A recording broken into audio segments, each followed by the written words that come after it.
여러분 반갑습니다. 오프라인으로 여기 오신 여러분도 반갑고 온라인으로 이 강의를 청취하시는 우리 성도 여러분 반갑습니다. 오늘은 두 번째 강의입니다. 지난주에 서론을 하면서 강조한 것이 있습니다. 성막을 이해하기 위해서 우리가 꼭 알아야 될 필요한 것, 첫째는 언약 과정 중에 이 성막이 주어졌다는 것입니다. 그래서 성막과 언약은 밀접한 관계가 있다. 정말 말하자면 시내산 언약이 그대로 성막 안으로 들어갔다 하는 것을 염두에 두어야 된다라고 했습니다. 그리고 성막을 연구할 때에 그 모든 부분, 세밀한 부분인데 다 예수 그리스도에게 끼워 맞추려고 하는 그런 식의 어떤 좁은 모형론의 해석보다 그것은 알레고리칼한 해석에 가깝다 했습니다. 좀 더 넓은 폭넓은 성경 전체 속에서 이 성막을 이해하자는 것입니다. 성경 전체 속에서 성막을 본다라는 의미는 성경 전체의 주제에 따라서 이 성막을 한번 살펴보자는 것입니다. 성경 전체의 주제는 하나님의 나라라고 저는 생각합니다. 그래서 하나님의 나라 관점에서 이 성막 안에서 하나님의 나라가 어떻게 진행되고 어떻게 이루어지고 있는가, 그리고 앞으로 어떻게 이루어질 것인가라는 면에서 이 성막을 보면 좋겠다 했습니다. 자, 오늘은 본격적으로 성막 자체에 들어가도록 하겠습니다. 먼저 제1장 성막의 구조를 살펴보도록 하겠습니다. 성막은 그 안에 성막이 있고 밖에 큰 울타리가 있습니다. 그래서 안에 있는 그 성막입니다. 성막의 벽은 조각목 널판으로 벽을 씌우고, 그리고 사면 직사각형입니다. 그 북면, 남면은 길고 동면과 서면은 짧은 것이 되겠죠. 그래서 가로와 세로가 되겠습니다. 긴 길이 가로는 14m, 그리고 또 짧은 세로는 5.4m, 그리고 널판의 높이는 4.5m. 그것은 성막의 천장에 해당되는 높이가 되겠다 싶습니다. 여기에서 널판들을 조각목으로 만들고 금으로 싸고, 또 기둥들도 조각목에다 금으로 싸고, 그래서 이 기둥에 이 널판들을 부착하여서 벽을 씌웁니다. 그리고 휘장을 덮습니다. 이 휘장이 좀 중요하겠죠. 휘장은 지붕을 말합니다. 덮개 말합니다. 이 성막의 덮개, 휘장은 4겹으로 만들어졌습니다. 맨 아래의 겹은 이렇게 만들어졌습니다. 청색, 자색, 홍색, 그리고 가늘게 꼰 배실로 정교하게 수놓아 만들어라 했습니다. 여기 가늘게 꼰 배실은 아마포를 말합니다. 이집트가 원산입니다. 아주 고급의 천에 해당됩니다. 그런데 여러 가지 색깔, 그리고 또 이 아마포, 이 실로 정교하게 수놓아라고 만들었는데, 그리고 거기에 또 그룹도 수놓았습니다. 직물을 제조하는 방법이 성막에서 여러 가지 성막과 이게 제사장 옷에 이 직물 제조하는 방법이 여러 개 다르게 나타납니다. 한번 봅시다. 직물 제조 방법을 보면 가장 정교하게, 가장 고급스러운 것이 정교하게 수놓아 짜기입니다. 이것은 방금 말했던 성막 맨 안에 해당되는 안덮개가 되겠습니다. 휘장이 되겠습니다. 그리고 또 성막 안에 보면 성소와 지성소를 가로막는 휘장이 있습니다. 이 휘장도 정교하게 수놓은 것입니다. 제사장이 입는 에봇, 가장 아름답고 화려한 것이죠. 이 에봇도 정교하게 수놓은 것으로 만들었습니다. 그 다음에 직물 제조하는 방법, 두 번째는 수놓아 짜기입니다. 이것은 정교하게 수놓아 짜는 것보다는 조금 덜한 그런 고급스러운 것이고, 그리고 그러한 용도로도 사용됩니다.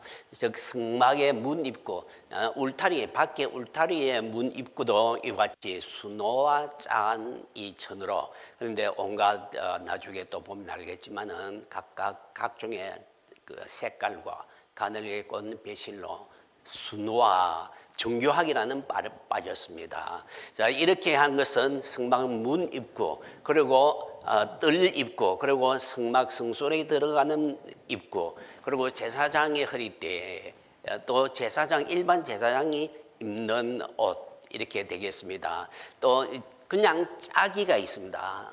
뒤로 다시 돌아가 주시기 바랍니다. 다시 짜기가 있는데 이 짜기는 가장 좀 러프한 거겠죠. 그래도 보통 사람들이 입는 옷보다도 좀 고급스럽게 짠 것이라고 생각합니다. 이것은 성막에 나중에 또 보이지만 울타리를 둘러치는 그 휘장이 여기는 그냥 짜기로서 만들었습니다. 그리고 일반 제사장의 끝옷, 그리고 속옷, 이것도 그냥 짜기입니다. 자, 이렇게 세 방법으로 짠 것이 있습니다. 가장 고급스러운 것이 정교하게 순호와 짠 것입니다. 자, 그런데 성막의 맨 안쪽, 즉 맨 안쪽이다 하면 성소에 들어가면 천장이 되겠죠. 사람들이 그냥 들어가서 천장을 보면 그 천장에 덮여 있는 그 막은 굉장히 화려하고 고급스럽게 정교하게 순호와 짠 것입니다. 청색, 작색, 홍색, 그리고 가늘게 꼰 배실로 짠 것입니다. 그런데 우리가 비교해 볼 것이 있습니다. 바티칸 시티에 가면 시스티나 성당이 있습니다. 시스티나 성당 여러분 너무나 잘 알죠. 유명하죠. 그 위에 천장에 누구의 그림이 있습니까? 미켈란젤로의 그림이 있죠. 아주 참 아름다움, 아마도 세계에서 가장 훌륭한 그런 미술품이 아니겠나 싶습니다. 그게 유명한 것은 천지창조 같은 그런 그림들이 거기에 그려져 있는 거죠. 거기에 보면 천정에 그렇게 그리고 굉장히 고급스러운 최상의 미술품이 그 천장에 그려져 있는 것입니다.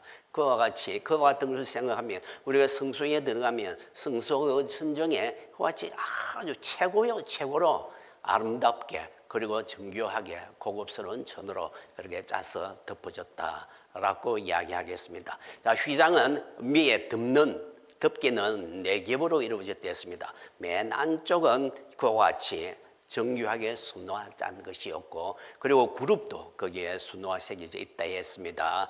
자, 그 다음에 두 번째 겹은 염소털로 만드는 휘장입니다.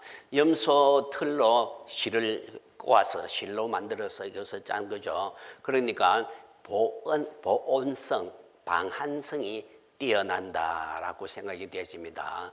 이거 첫째 겹보다도 두 번째 겹은 훨씬 더 넓고 깁니다. 그래서 첫 번째 겹을 충분히 덮을 수 있도록 만들었습니다.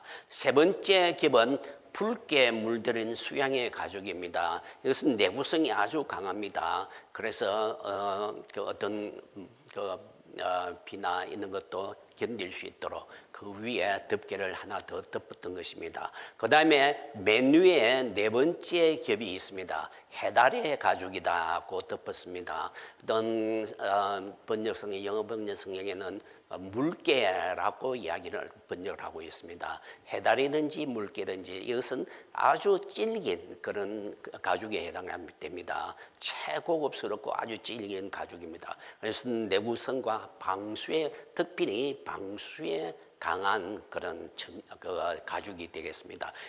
이것은 윗덮개라고 불렀고 가장 크기도 크죠. 그래서 이 4가지 겹으로 만들어서 위에까지 덮었는데 여러분 그 그림을 한번 봅시다. 그림을 보면 성막에 있고 덮개가 여러 층이 있죠. 첫 번째는 이제 정교하게 실로서 아주 각종 색깔로 그렇게 짠 것이고 가장 고급스럽다 했습니다. 그 다음에 두 번째는 희게적이 보이는데 사실은 염소털이니까 흰 것이 아니죠. 양털 실로 짰으면 희다고 생각되었는데 검은 색이라고 생각되십니다. 그래서 이것은 검은 것이다 라고 생각합니다. 그 다음에 세 번째는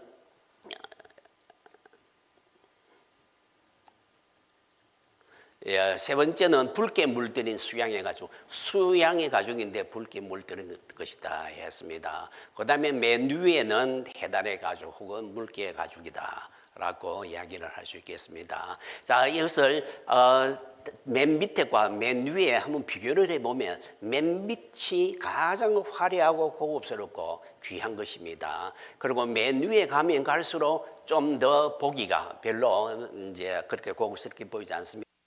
우리가 성막을 밖에서 보면 뭐 그냥 뭐 팅팅하다 할까, 좀 금스레하다 할까, 그런 것이 맨 위에 덮여 있습니다. 뭐 천막처럼 별로 볼품이 없는 것 같이 보입니다. 그러나 안으로 가면 굉장히 화려한 게 보이는, 그렇게 만들어진 것이다라고 이야기를 하겠습니다.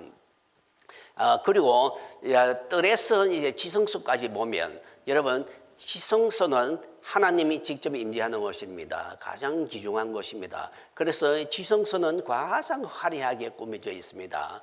모든 것이 금으로 장식되어 있고요. 그 다음에 성소는 이 지성소보다는 조금 더 못한 것으로 꾸며져 있습니다. 뜰에 가면 뜰은 좀 더 못한 것으로 이제 꾸며져 있습니다. 그래서 이것을 보면 하나님이 계시는 곳에, 직접 계시는 곳은 가장 화려하고 가장 고급스럽게 꾸며졌다. 그게 멀면 멀수록 조금 더 그것의 차이가 있다라고 이야기를 하겠습니다. 그래서 하나님의 거룩성과 관계돼서도 우리가 차이를 볼 수 있겠다 싶습니다.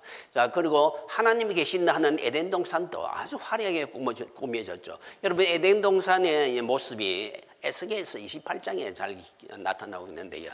에스겔서 28장 13절, 14절, 15절에 이렇게 보면 아주 화려하게 나타납니다. 예를 들어서 13장에 보면 에스겔 28장 13절, 너가 옛적에 하나님의 동산 에덴에 있어 각종 보석, 곧 홍보석과 황보석, 금광석, 황옥, 홍마노, 창옥, 청보석, 온갖 황금으로 단장하였으며, 이것은 에덴의 아름다운 모습을 이렇게 묘사하는 것이다 라고 생각되십니다. 왜 에덴이 이렇게 화려하게 장식되느냐? 하나님이 직접 임재하는 곳이니까 이런 화려한 것이다 라고 생각되십니다.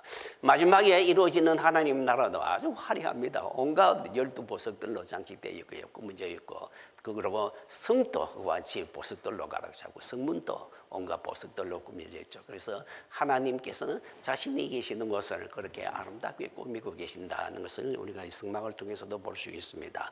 자, 그리고 성막 다음에 울타리입니다. 울타리들은 기둥을 세우고, 그리고 세마포로 짜서, 이것은 수놓은 것이 아닙니다. 짜서 만든 휘장으로 둘러치고 있습니다.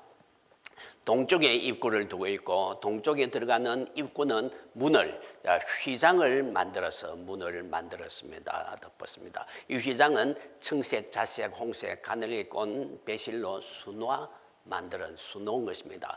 정교하게 수놓은 것보다는 못하지만 수놓은 것이니까 굉장히 고급스러운 그런 것이다. 온갖 색깔의 것이다 라고 생각되십니다. 자, 울타리의 장은, 길이는 40m, 광은, 세로는 22.8m, 그리고 울타리의 높이는 2.5m 이렇게 되겠습니다. 그런데 이 길이는 몇 메다라고 할 때 조금 이 사람 저 사람이 조금 다르게 계산이 됩니다. 왜냐하면 성경에는 큐빗이라고 말하고 있습니다. 몇 큐빗 하는데, 큐빗이라는 것은 팔꿈치에서 끝까지입니다. 손끝에서 팔꿈치, 이게 한 큐빗입니다. 그런데 이 팔꿈치의 이 길이는 사람마다 다 다르죠. 어떤 사람은 작을 수도 있고 어떤 사람이 길 수도 있습니다. 그래서 이제 오늘날 성경을 연구하는 학자들 중에 예를 들어서 키가 큰 사람들은 좀 더 많이 볼 것이고, 좀 뭐 동양 사람 같이 키가 좀 작은 사람은 좀 작게 볼 것이고, 그래서 저는 45.8cm 요 한 규비를 그렇게 보고 계산을 했습니다. 계산을 하니까 성막의 전체의 길이는 한 40m, 그리고 세로는 또 22.8m 이렇게 나오는 것으로 이게 이해됩니다. 자, 성막의 구조를 한번 봅시다. 성막의 구조를 보면 성막은 세 구분으로 이루어지고 있습니다. 클릭 한번 해보시기 바랍니다. 예, 세 구분으로 이루어져 있는데 뜰이 있고 성소가 있고 지성소가 있습니다. 뜰을 한번 봅시다. 클릭을 한번 해보십시오. 이거는 휘장을 밖에 성막 휘장을 만드는 부분입니다. 좀 더 클릭을 해보십시오. 예, 성막 휘장에 들어가는 입구 문을 조금 봤죠. 예, 뜰의 모습입니다. 뜰은 두 가지의 기물이 있는 것으로 나타나는 거죠. 다른 클릭을 한번 해볼까요?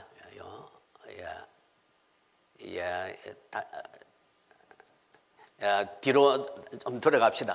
뜰입니다. 뜰은 들어가는 입구는 동쪽 울타리, 폭은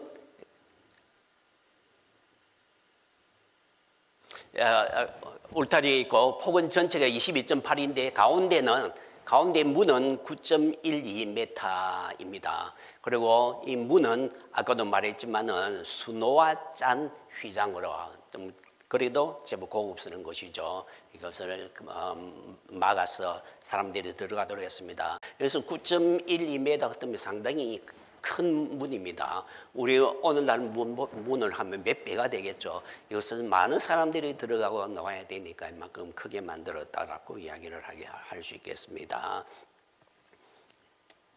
자, 그리고 뜰로 들어가면 뜰에는 번제단과 물 두멍이 있습니다. 나중에 이것을 자세히 또 하겠습니다만은 성소에 들어갑시다. 또 클릭을 해보시기 바랍니다. 성소의 입구는 청색, 자색, 홍색 실고 가늘게 꼰 배실로 여기도 수노와 만들었다 했습니다. 성소에 들어가는 입구입니다. 휘장으로 이와 같이 입구를 만들고 그렇게 들어가도록 했습니다. 자, 성소의 안에 기물은 떡상이 있고 성소에는 떡상이 있고 등잔대가 있고 향단이 있습니다. 나중에 이것들을 하나씩 다 우리가 살펴볼 것입니다. 자, 그리고 중간에 휘장이 있고 중간에 휘장은 이렇게 만들어냈습니다. 휘장은 청색, 자색, 홍색 실과 가늘게 꼰 배실로 정교하게 수놓아 짜고 정교하게라는 말이 들어 있습니다. 순정 지붕의 맨 밑에 안쪽 덮개도 이와 같이 정교하게 수놓았댔죠. 각종 색의 실로. 그리고 제사장의 에봇에는 이렇게 똑같은 이 실들인데 온갖 각종 색깔의 실이고 또 정교하게 짜서라고 했는데 거기에는 금색이 들어갑니다. 금색이 들어감으로 더 고급스럽죠. 그래서 제사장의 에봇이 가장 고급스럽게 만들어진 것이다라고는 이야기를 하겠습니다. 자, 휘장 너머는 지성소가 되어 있고 지성소에는 법궤와 속죄소가 들어있다라고 생각되어 있습니다. 자, 성막의 기구들로 들어갑시다. 제2장 성막의 기구들입니다. 먼저 가장 성경에서 먼저 주는 것이 법궤입니다. 우리가 출애굽기 25장을 보면 출애굽기 25장에 하나님이 성막을 만들어라 라고 이야기하면서 내가 거창한 성막을 만들어라 합니다. 그러면서 맨 먼저 무엇을 만들 것을 명령하는가 하면 법궤를 만들어라 하고 있습니다. 그래서 법궤가 맨 먼저 주어지는 것은 다른 거 모두보다 우리가 보통 집을 짓는다든지 무엇을 이야기하면 가구 안에 들일 가구보다도 집 끝을 어떻게 만들까 그것들은 먼저 이야기하겠죠. 그러나 하나님이 성막을 만들 것을 지시하면서 끝에 건물이 어떻고 그것을 주기 전에 맨 먼저 이처럼 법궤부터 먼저 만들 것을 명령을 합니다. 그것은 법궤가 가장 중요하다는 의미가 되겠습니다. 자, 법궤의 명칭을 한번 봅시다. 법궤의 명칭을 보면 법궤는 그냥 많은 곳에서 부르죠. 그런데 법궤도 궤 아론인데요. 아론이라는 말이 들어갑니다. 나중에 증거궤 할 때도 증거궤가 항상 거기에 붙습니다. 아론이라는 히브리어입니다. 그래서 아론이라고 하는 요 궤라고 우리말로 번역됐고 영어는 아크라고 번역됐죠. 이것은 기본적으로 상자 라는 의미입니다. 어떤 데는 장례식 할 때 죽은 사람들의 신체를 담는 관에도 이 아론이 사용된 경우가 있습니다. 하여튼 이와 같이 상자를 만들도록 하는 만들어 이야기했습니다. 자, 그리고 이 교회는 여러 가지 이름이 붙었습니다. 법궤가 성경에 한 번 꼭 나옵니다. 우리는 일반적으로 법궤라고 부르죠. 흔히 법궤라고 가장 통상적인 그런 용어로서 부릅니다. 그런데 성경에는 법궤라고 쓰여진 것은 꼭 한 곳일 뿐입니다. 이것은 법으로 쓴 그 돌판이, 법의 돌판이 들었기 때문에 하나님의 법궤라고 불렀다라고 이야기를 하겠습니다. 그 다음에 많이 부르는 것이 언약궤입니다. 왜냐하면 언약과 관계된 죄니까 그것은 언약의 증거인, 그리고 언약의 법이 그 안에 들어있으니까 그것을 언약궤라고 불렀습니다. 그 다음에 증거궤라고 불렀습니다. 증거궤라고 부른 말의 이유는 그 안에 증거의 돌이 들어있기 때문에. 무슨 증거의 돌입니까? 언약의 증거의 돌이 들어있죠. 그래서 나중에 우리가 돌판을 보면 이 돌판을 증거판이라고 이야기를 많이 합니다. 증거판. 그래서 증거는 그 말 자체는 언약의 증거가 된다라는 그 돌이 언약의 증거다라는 건 이유이겠습니다. 자, 우리가 보면 법궤, 언약궤, 증거궤 이렇게 세 가지로 불리는데 이 세 가지 이름들은 다 언약과 관계된 이름인 것이 확실하게 드러나고 있습니다. 그래서 이 법궤는 특별히 하나님이 언약을 계속 유지하기 위하여 만들고, 그리고 성막이 보존하면서 이 법궤와 함께 하나님은 늘 언약을 기억하신 분이다. 우리에게도 언약을 기억하게 하신 분이다 라고 생각이 되었습니다. 자, 이 법궤 안에는 여러 가지가 들어있었습니다. 첫째, 두 돌판이 들어있었죠. 안에 들어있는 것들. 그리고 이 두 돌판은 10가지 계명, 언약의 계명이 들은 거죠. 증거판이라고도 부르기도 합니다. 그 다음에 만다를 담은 항아리를 거기에 넣기도 했습니다. 그 다음에 아론의 상난 지팡이도 거기에 들어있습니다. 그래서 나중에 솔로몬이 성전을 짓고 난 뒤에는 이런 말이 있습니다. 궤 속에는 두 돌판밖에 없었다라고 했습니다. 그래서 처음에는 이런 여러 가지가 들어있었지만 나중에는 이제 돌판만 들어있는 궤로 이야기 되겠습니다. 자, 이 법궤를 제작하는 것을 봅시다. 제작을 보면 먼저 조각목으로 사라라고 했습니다. 그리고 금으로 입혔는데 크기는 가로는 112cm, 1m 12cm가 되겠죠. 폭은 68cm, 높이는 68cm인 상자였습니다. 네모난 상자였습니다. 자, 조각목으로 만들어라 했는데 이 조각목은 히브리어 시딤입니다. 한번 봅시다. 이 시딤, 이것은 우리말로는 조각목이라 했는데 조각목이라는 것은 이것 가지고 많이 조각을 해서 뭐 법궤도 만들고 무엇을 많이 만들었다 해서 우리말로 조각목이라 하죠. 그래서 나무 이름은 아니죠. 영어는 아카시아로 번역을 합니다. 그러나 아카시아도 정확하지 않습니다. 그런데 히브리어 시딤인데, 그런데 우리가 지금 시내 반도에 가면 흔히 볼 수 있습니다. 사막에 자라는 것입니다. 지금 보는 것이 조각목인데요. 가까이 찍은 것입니다. 한번 클릭을 해 주시겠습니까? 우리가 저기 2008년도에 찍은 것인데 누가 뒤에 좀 젊은 사람이 한 사람 써 있네요. 아주 그때만 해도 좀 젊게 보이네요.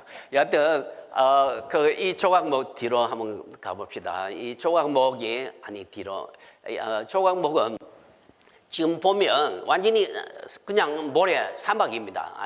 조각목 봅시다. 그냥 사막이죠, 그죠? 그런데 여름에는 사막이 전혀 물이 없어. 그러니까 이렇게 완전히 나무 잎도 말라 있는 것 같고, 뭐 거의 죽은 것 같은 그런 모습이죠. 그러나 죽지 않았습니다.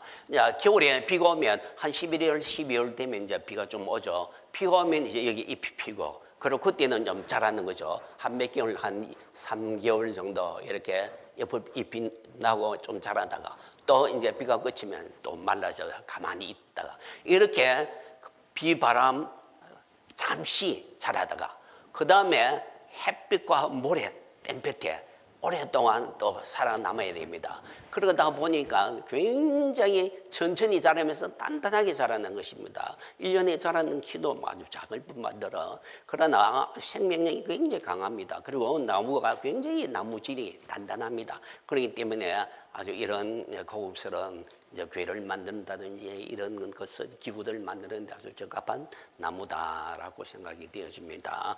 그리고 여기에는 클릭을 해서 또 금으로 조각목으로 만들고 난 뒤에 금으로 입혔습니다.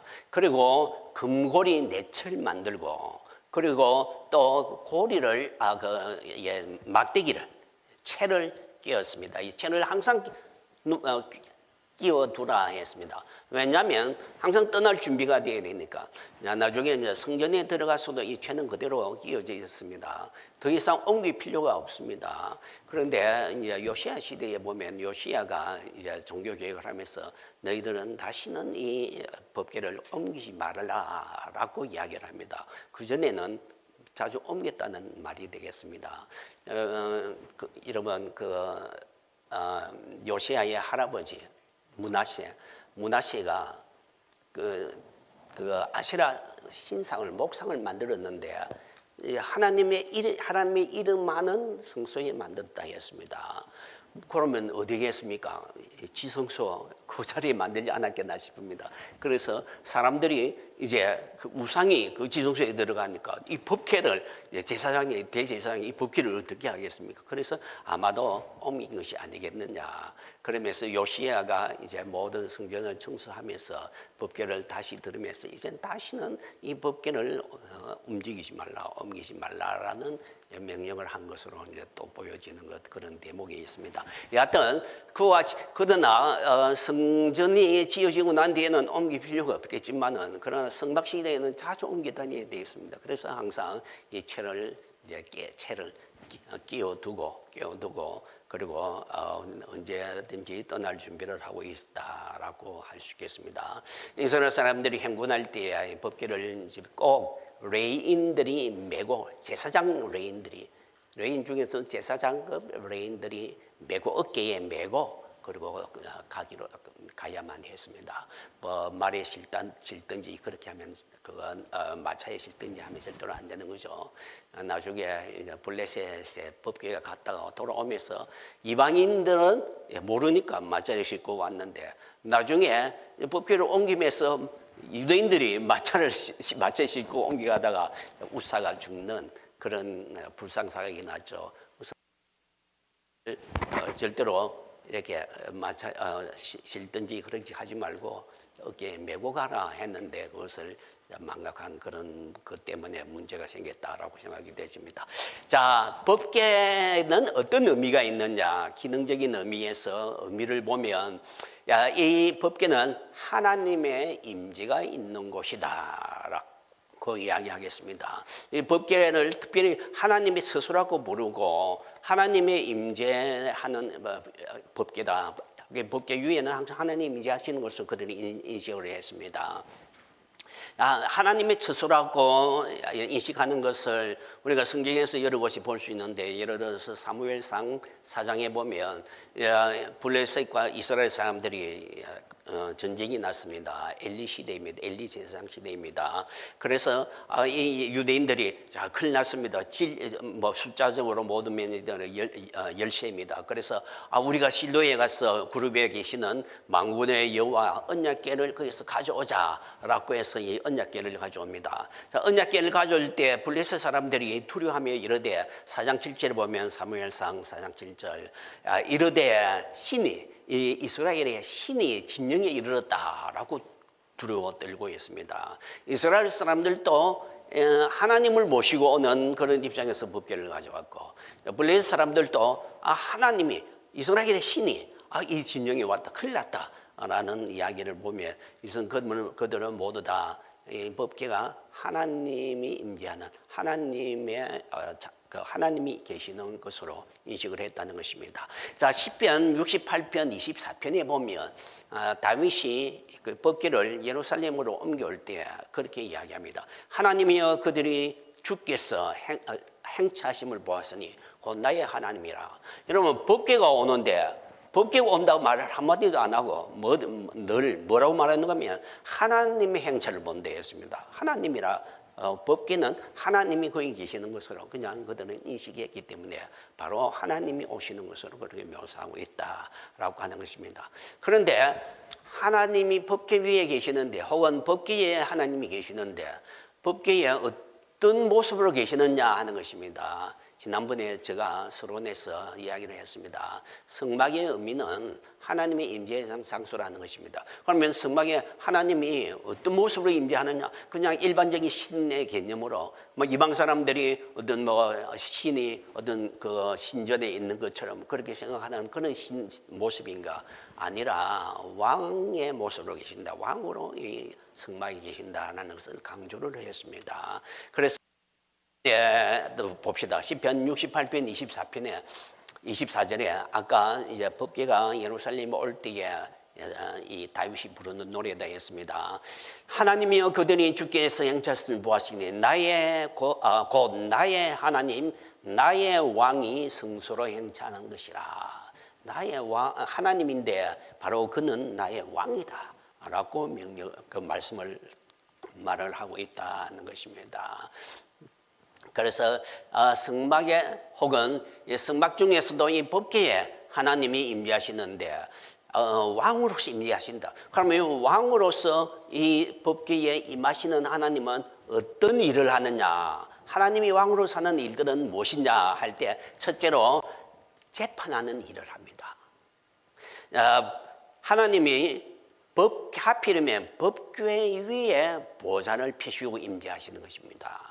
법궤 위에 임재하신다는 말은 바로 법 위에 올랐다 있다는 앉으셨다는 것입니다. 즉 말하자면 법으로 그들을 통치하겠다는 하나님의 의도를 보입니다. 자, 법으로 하나님이 법을 주시고 또 이미 주어진 그 법 위에 하나님은 그 법을 통제하시고 그리고 법을 시행하신다는 때 이 시행한다는 것은 바로 재판한다는 의미입니다. 언약에서 하나님은 법을 주면서 법을 통하여 왕으로 등극하였습니다. 하나님은 법을 선포하는 분이고 법을 시행하는 분이고 법을 가지고 또 재판하는 분이십니다. 그래서 왕은 법으로 통치를 하는데 왕의 통치권의 행사로 나타나는 그 모습, 가장 특징적인 모습은 재판하는 모습입니다. 자, 왕이 재판권을 가진, 즉 재판하는 것을 왕권을 시행하는 것으로 인식하는 것 한번 봅시다. 사무엘하 15장 2절인데 압살롬이 반란을 일으킬 마음을 가집니다. 그래서 아버지를 반란할 자기가 왕이 되겠다는 그 속셈이 여기서 드러나는 것입니다. 압살롬이 일찍 일어나 성문 곁에 서서 어떤 사람들이든지 송사가 있어 왕에게 재판을 청하려 올 때에 너 거기 가지 마라. 나이가 오너라 내가 재판해 줄게 해서 재판합니다. 그래서 사무엘하 15장 6절에 보면 이스라엘 무리 중에 왕께 재판을 청하러 오는 자들마다 압살롬의 행함이 이와 같아서 이스라엘 사람들의 마음을 압살롬이 훔치더라 했습니다. 모든 사람들이 오직 다윗만이 왕이고 그리고 다윗이 최고의 재판장의 권위를 가진 분이다라고 인식을 하는데 그것을 그럴 필요 없다. 내가 그것을 행사할 것은 나에게 와서 받으라 해서 사람들의 마음을 훔쳤다 했습니다. 그것은 왕권을 자기가 스스로 다윗으로부터 훔치는 것이다 라고 생각되십니다. 자, 여러분 우리가 재판을 가장 잘했다는 사람 왕이 있죠. 누굽니까? 솔로몬이죠, 그죠? 솔로몬이 하나님에게 가서 그렇게 기도를 합니다. 기도를 할 때 하나님, 나는 내 백성이 너무나 수가 많고 내가 어리고 해서 어떻게 그들을 다 재판할 수 있겠느냐. 그래서 나에게 재판할 수 있는 옳고 그름을 판단할 수 있도록 선악을 잘 판단할 수 있도록 지혜를 주십시오. 지혜를 달라는 것은 무슨 지혜? 우리가 공부 잘하는 그런 지혜, 그런 것을 말하느냐 아닙니다. 솔로몬이 달라고 했던 지혜는 분별력입니다. 무엇이 더 분별력이느냐? 성과 악에 대한 분별력입니다. 즉 말하자면 재판을 잘할 수 있는 분별력을 나에게 주십시오라고 솔로몬이 1,000번제 드린 후에 기도했고 하나님이 그것을 굉장히 기뻐하셨죠. 자, 이런 것들을 보면 그 왕이 법을 집행할 때야 가장 큰 왕권의 집행에 가장 큰 사인은 재판하는 것이다. 재판권이 있다라고 이야기를 하겠습니다. 자, 하나님이 수시로 자기 백성을 재판합니다. 자, 재판하는 모습들 보좌에 앉아서 성전의 보좌에 앉아서 하나님이 재판하는 그 과정들을 여러 곳에서 우리가 볼 수 있는데 예를 들면 이사야가 본 보좌에 앉으신 분을 봅시다. 자, 이사야 6장 1절을 한번 봅시다. 6장 1절을 보면 내가 본적 주께서 높이 들린 보좌에 앉으셨는데 그의 옷자락은 성전에 가득하였고 라고 했습니다. 자, 여기 장면은 6장 1절, 2절, 3절 계속해서 보면 성전의 모습입니다. 천사들이 이렇게 찬양을 할 때 성전 문지방이 흔들리다든지 거기에 제단이 있고요. 여러 가지 모습을 보면 성전의 모습이구나라고 생각합니다. 이 성전에서 하나님 어디에 계시느냐? 지성소에 계시죠. 지성소에도 어디에 법궤 위에 하나님이 보좌에 앉으셨다라고 할 수 있습니다. 그런데 이사야는 바로 성전 그 지붕 안에 있는 그 하나님이 아니라 성전인데 성전의 보좌는 굉장히 높이 들려 있다. 저 한 높이 들려 있다. 그러나 그는 성전을 떠나지 않고 있는 모습입니다. 왜냐하면 옷자락이 성전에 가득하다. 밑에까지 내려와 있다. 그래서 성전에서 저 밑에 성전에서 저 하늘 성소와 연결되어 있는 그런 보좌에 앉으신 모습으로 그렇게 비춰지고 있습니다. 그런데 왜 하나님이 이사야에게 이와 같이 성전에서 보좌에 앉으신 분으로 보여주었을까? 환상으로 보여주었을까? 그것은 왕권을 행사한다는 것입니다. 그럼 왕권에 유대인들에게 이스라엘 사람들 히브리인들에게 왕이 왕권을 행사하는 것은 무엇이냐? 재판을 한다는 것입니다. 자, 그러면 6장 이 장면이 재판 장면이냐? 예, 재판 장면 맞습니다.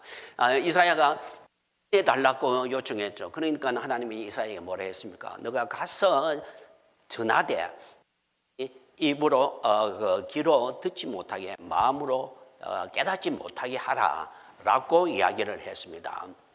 그래서 듣고 깨닫지 못하도록 하라 했다는 것은 그들이 고침을 받을까 염려해서 말했습니다. 여러분, 고침을 받는다는 것은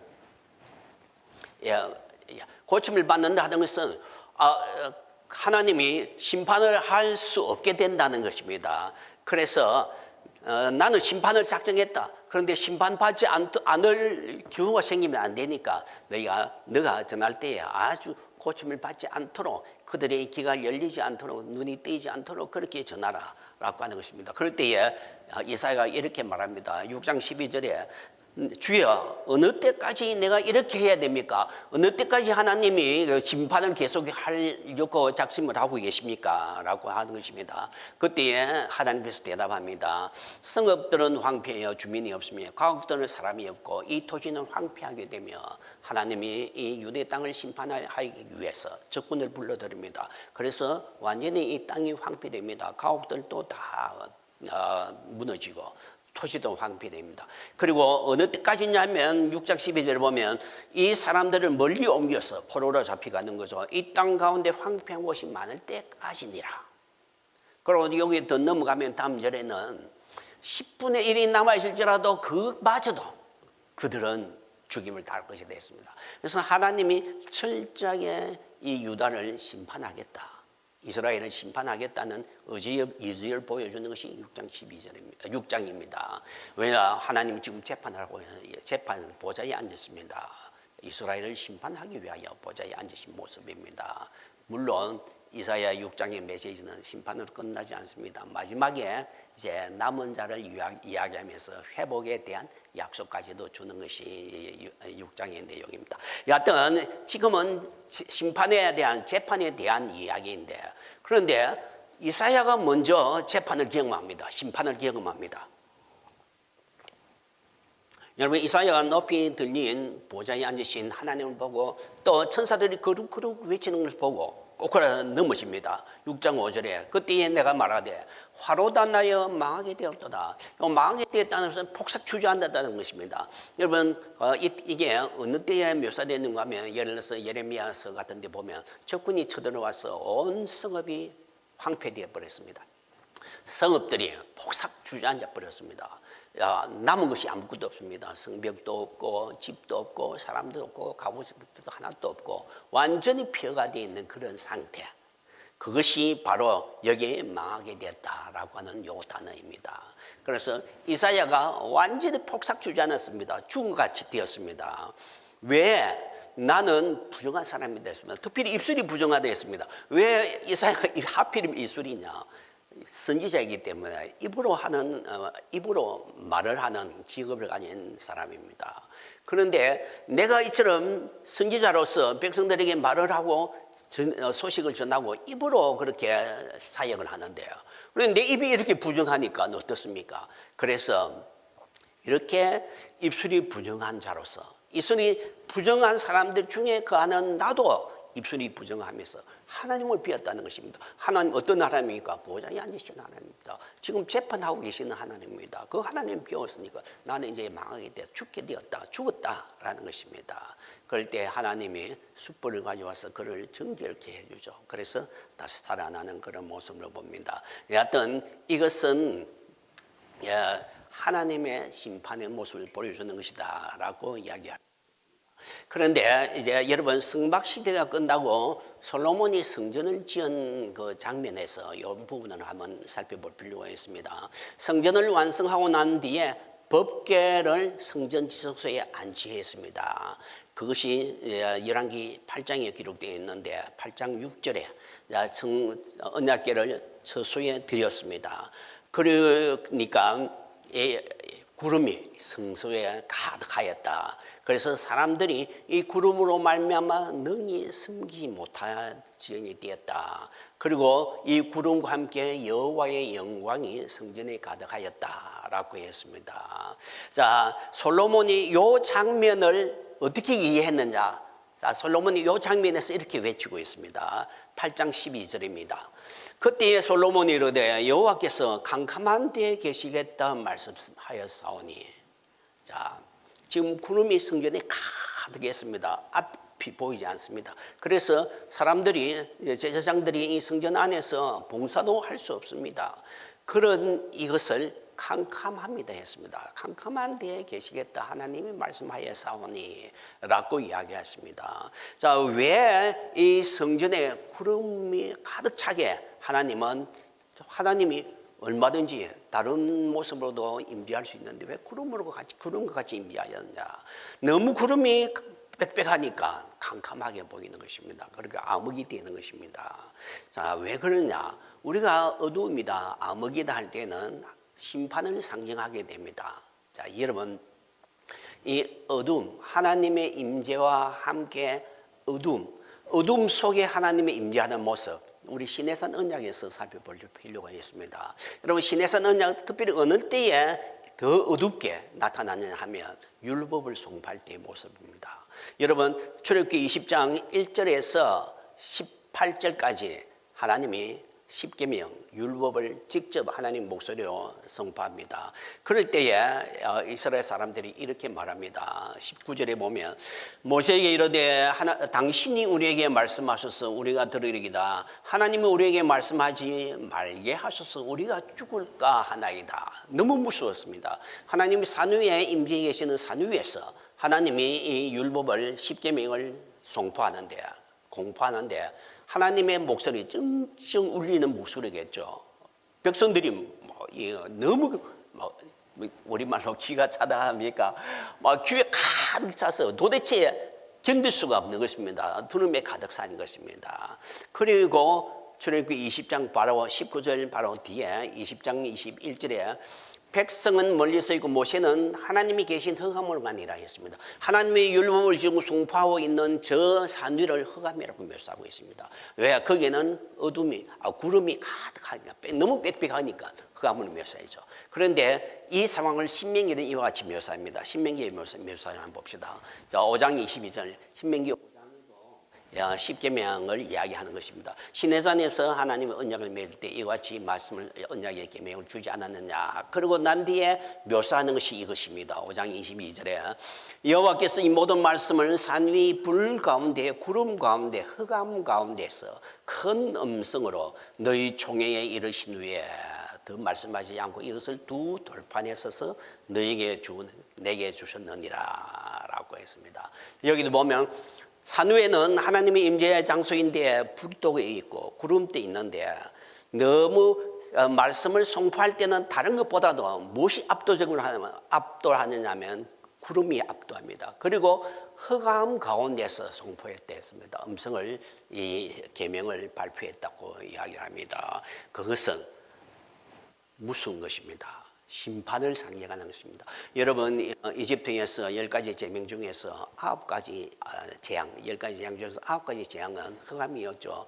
흑암은 앞으로 마지막 10가지 재앙을 예고한 것입니다. 미리 맛보게 하는 것입니다. 하나님의 심판의 무서움을 하나님께서는 보여주는 것입니다. 그런데 하나님이 언약의 계명을 공부할 때에 이와 같이 흑암으로 공부하는 것은 거기에 심판이 담겨 있다는 뜻입니다. 만약에 너희가 이 말씀 계명을 어기면 너희는 심판을 당할 줄 알아라. 그 계명의 엄중함을 이와 같이 흑암으로 묘사되었다라고 이야기를 하겠습니다.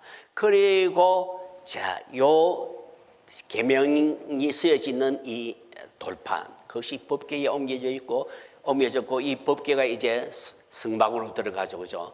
그래서 이 성막 법궤가 있는 곳은 지성소는 무서운 곳이 됩니다. 그렇기 때문에 하나님은 아무나 출입을 금지하고 있습니다. 엄격하게 금지하고 있습니다. 여러분, 레위기 16장 2절을 봅시다. 여호와께서 모세에게 이르실 때 네 형 아론에게 이르라 성소의 기장 안 법궤 위 속죄소 앞에 아무 때나 들어오지 말라. 그리하여 죽지 않도록 하라. 이는 내가 구름 가운데서 속죄소 위에 나타남이라 했습니다. 여러분, 하나님이 율법을 송포할 때에 시내산에서 율법을 공부할 때에 산 위에 구름 가운데, 즉 그것을 암흑이라고 표현했습니다. 가운데에 법을 송포했는데 이것을 그대로 법궤에 지성소에 옮기고 왔습니다. 그래서 무서운 곳이니까 너희들은 함부로 접근하면 안 된다. 큰일 난다. 가까이 오지 마라 했습니다. 여러분, 이 가까이 오지 마라 금지한 이것도 우리가 언약을 맺을 때에 하나님이 산 위에 임재하시면서 이스라엘 백성들을 가까이 접근하지 말라, 산 위에 오르지 말라고 금지한 것과 비교될 수 있습니다. 여러분, 신명기 4장 11절을 봅시다. 너희가 가까이 나와서 산 아래에 서니 그 산에 불이 붙어 불길이 충천하고 어두움과 구름과 흑암이 덮였다 했습니다. 자, 언약을 맺기 위해서 하나님께서 시내산 위에 등장합니다. 등장하는데 여러 모습 중에서 불도 있고요, 지진도 있고 막 나팔 소리도 있고 다른 것도 있는데 신명기는 무엇을 더 다면하게 이야기하는가 하면 어두움과 구름, 흑암 가득 덮었다. 하나님의 임재의 장소입니다. 자, 그리고 이 장면을 출애굽기와 연관시킵니다. 출애굽기 19장 24절에 보면 너희들은 절대로 올라오지 마라. 이 경계를 넘어 올라오지 말라. 그러면 내가 칠까 하노라 했습니다. 여기 칠까는 오히려 돌격할까 하노라라는 말로 번역할 수도 있는 것입니다. 정말 하면 하나님 뵙기 위해서 하나님 계시는 그 흑암 가까이로 경계선을 넘어가다가는 하나님을 치겠다는 것입니다. 왜냐하면 하나님이 엄중하게 자기의 법을 송파하는 것이니까 이것은 굉장히 이거는 엄중한 곳입니다. 중한 곳입니다. 그래서 접근을 금지한 것이다라고 할 수 있습니다. 하나님의 법이 있는 지성소도 이와 같이 엄중한 곳이다. 그러니까 내가 접근을 함부로 하지 않아야 된다는 것입니다. 자, 그런데 하나님은 1년에 대제사장이 1년에 한 번은 이 지성소에 들어오도록 했습니다. 다른 말로 하면 대속죄일이죠. 백성을 대표해서 이 지성소에 들어가서 하나님을 대면하게 했습니다. 이 지성소 안은 구름으로 가득 차고 어렵습니다. 자, 이 대제사장이 지금 지성소에 들어가는 그 순간은 무섭고 긴장되는 거죠. 바로 그것은 하나님 앞에서 재판을 받는 모습이기 때문입니다. 이 대제사장이 대속죄일에 지성소에 들어가는 이 지성소는 하나님의 법정이 됩니다. 왜냐하면 법궤 위에 하나님은 보좌에 앉으신 분이기 때문에, 그래서 하나님 보좌에 앉으신 그 하나님 앞에 서는 이 대제사장은 재판받는 사람으로서 서는 것입니다. 그래서 그 장면, 지성소의 그 장면은 하나님의 법정이 됩니다. 자, 하나님의 법정의 모습을 스가랴서에 한번 보면 좋겠습니다. 스가랴서가 본 하나님의 법정, 지성소, 즉 하나님의 법정을 한번 봅시다. 스가랴 3장 1절에 대제사장 여호사는 여호와의 천사 앞에 섰고 사탄은 그 왼쪽에서 서서 그를 대적하는 것을 하나님이 내게 보였겠습니다. 여기 스가랴서는 이스라엘 백성들이 바벨론 포로에서 돌아왔습니다. 아직은 사장에 보면, 스가랴 사장에 보면 아직도 이제 돌이 주춧돌이 놓여지고 아직도 성전은 완성은 되지 않았습니다. 그러나 이것은 환상입니다. 환상에서 마치 완성이 되는 성전의 모습을 이 스가랴가 환상으로 보고 있습니다. 그리고 대제사장이 하나님 앞에 섰다는 것은 바로 지성소에 들어갔다는 것입니다. 대속죄일에 하나님을 뵈러 들어갔다는 것이 되겠습니다. 자, 하나님 섰고 천사들이 하나님의 앞에서 이제 대열을 하십니다. 대열을 갖춘다. 뭐라고 이야기합니까? 정렬을 해서 하나님 앞에 소위 말하면 사열을 하고 있습니다. 그리고 그 앞에 이 대제사장이 있었습니다. 그리고 법정이니까 검사는 사탄이 되어서 고소를 합니다. 고소하는 내용이 더러운 옷을 입었다는 것입니다. 정죄하는 내용이 3장 3절에 보면 여호수아가 더러운 옷을 입고 천사 앞에 서 있는지라, 그리고서 사탄이 더러운 것이다, 하나님 죽어야 된다라는 것입니다. 더러운 옷을 입고 지성소에 들어갔다. 너무 거룩한 이 장소에 더러운 옷을 입고 갔다면 그것은 불경스러운 죄를 범하는 것입니다. 그렇기 때문에 하나님 앞에 불경스럽다 하는 것은 이거는 죽어야 되는 것입니다.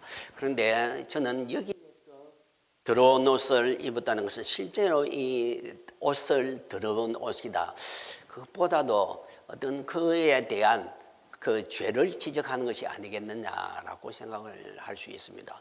왜냐하면 이제 지성소에 들어갈 때에 1년에 한 번 들어갑니다. 그런데 1년에 한 번 들어가기 위해서 대제사장이 얼마나 철저하게 준비하겠습니까? 지성소에 들어가는 게 얼마나 무서운 그런 장면입니까? 그런데 함부로 더러운 옷을 그렇게 꺼내 입고 들어가게 가고 하겠느냐, 그렇게 부주의할 수 있겠느냐 생각이 되어집니다. 여하튼 이것은 사탄이 이 대제사장을 죄를 정죄하고 있습니다. 대제사장이 정죄함을 받으면 이스라엘 전체도 정죄함을 받는 것입니다. 왜냐하면 대제사장은 이스라엘을 대표하는 자이니까. 그런데 하나님은 거기서 뭐라고 말씀하시는가 하면, 사탄에게 이르되 사탄아, 여호와께서 너를 책망하노라. 예루살렘을 택한 여호와께서 너를 책망하노라. 이는 불에서 꺼낸 거슬린 나무가 아니냐. 불에서 꺼낸 거슬린 나무라는 것은 이 대제사장이 이런 모습이라는 것입니다. 여러분, 이스라엘 사람들은 지금 막 바벨론 포로에서 돌아왔습니다. 바벨론 포로에 잡혀갔다는 것은 불에 탔다는 것입니다. 온통 집이 다 불에 타서 나무도 다 불에 탔습니다. 그런 모습이 이스라엘이 바벨론 포로에 잡혀간 것입니다. 그런데 불에 탄 남은 조금 거슬려서 완전히 타지 않는 반쯤 탄 그런 막대기들 한 몇 개를 하나님께서는 다시 돌이켜서 오도록 했습니다. 그래서 바벨론 포로에서 돌아온 이들은, 대제사장과 이 포로에서 돌아온 사람들은 불에 타서 거슬린 겨우 타다 남은 이 같은 나무 조각에 불과하다. 그런데 이런 그들을 내가 어떻게 다시 심판하겠냐, 다시 어떻게 불에 던져 넣겠느냐 하는 것입니다. 그래서 하나님은 그들을 다시 더 이상 그들의 죄로 인하여 그들을 심판할 수 없노라 하는 것입니다. 그래서 하나님께서 그에게 옷을 입혀주라 합니다. 이것은 대제사장이 그냥 죄가 있는데도 무조건 옷을 입혀주면 안 되겠죠. 여기는 대제사장이 또 이제 피를 가지고 지성 속에 들어갔을 것이고 또 피가 뿌려지고 이런 모든 절차가 있겠죠. 그런 것들을 하나님께서 인정해서 이 대제사장의 죄를 용서해 준 것이겠다고 그렇게 이야기할 수 있겠습니다. 그래서 이 모습은 지금 스가랴서가 본 이 모습도 지금 지성소는 대제사장이 들어가서 하나님 앞에 설 때에 이것은 하나님만이 아니라 천사들이 쫙 도열해 있고 그리고 이것은 법정이다. 하나님은 보좌에 앉았다. 재판장으로서 보좌에 앉았고 그리고 대제사장은 심판을 받는다. 만약에 죄인으로 판정이 되면 왜냐하면 그 밑에 법이 있기 때문에 십계명 법이 있기 때문에 이 법에 근거해서 죄로 판정이 되면 그는 심판을 봐야 됩니다. 엄청난 무슨 일이 벌어질 것이다 라고 하는 것입니다. 하나님의 법정이다 하는 것을 볼 수 있습니다. 자, 그런데 하나님은 이스라엘만 심판하는 것이 아니라 세상도 심판하는 왕입니다.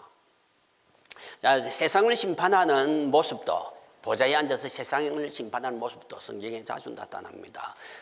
다니엘이 본 보좌에 앉으신 분을 봅시다. 다니엘서 7장입니다. 다니엘서 7장 9절에 보니까 내가 보니 왕자가 놓였고 옛적부터 항상 계신 이가 좌정하였는데 이분은 하나님이겠죠. 옷은 흰 것 같고 보좌는 불꽃이고 거기 바퀴는 타오르는 불 같고 라고 했습니다. 이 바퀴가 나오는데 이것은 에스겔서에 보면요. 에스겔서에 그룹을 타고 하나님이 옮겨가는 바빌론 옮겨가는 나중에 이제 이런 장면이 나옵니다. 거기 보니까 그룹에는 바퀴가 있고 거기에 불꽃이 있습니다. 불이 있습니다. 그래서 거기에 그룹 그 바퀴 안에 있는 그 밑에 있는 불을 가지고 나와서 또 심판하는 그런 모습도 나타나는데 여기에 바퀴가 있다는 것은 이와 같이 그룹과 관계된 그런 모습으로 하나님이 보좌에 앉았다는 것을 나타내 주는 것이다 라고 생각되어집니다. 그리고 불이 강처럼 그 보좌에 흘러 나오는데 그 앞에 못 서선 자가 만만히요 천천히 되어 있습니다. 자, 즉 말하면 천군 천사들이 도교를 하고 있습니다. 자, 보통 이제 왕이 이제 재판하러 앉으면 왕 혼자만 앉아 있지 않겠죠. 이제 신하들도 쫙 함께 이렇게 배석해서 앞에 쫙 서가 있겠죠. 그래서 하나님이 재판하는 그 권위를 더 높여주는 그런 모습이다라고 생각되어집니다. 그때 하나님이 심판하는데 그런데 무엇을 심판하는가 하면 7장 10절에 보면 심판을 베푸는 데에 책들이 피어놓여 있더라. 책이 피어놓여 있습니다. 이 책을 가지고 책에 따라서 심판하고 있습니다. 그런데 누가 심판을 받는가 하면 7장 11절에 보면 작은 뿔이 나타납니다. 언젠가 이제 제가 종말론에 대해서 좀 또 강의를 할 기회가 있으면 이제 이런 것들을 좀 이야기할 것인데요. 이것은 작은 뿔은 소위 말하면 적그리스도라고 이야기할 수 있겠습니다. 이게 이 작은 뿔 그리고 이 작은 뿔이 가지고 있는 짐승이 죽임을 당하고 시체가 불에 던져지고 있습니다. 그러니까 소위 말하면 마지막 때에 이제 종말적인 그런 장면에서 이처럼 적그리스도와 적그리스도 나라가 하나님의 심판을 당하는 그런 모습을 여기에 다니엘이 그리고 있다라고 이야기하겠습니다.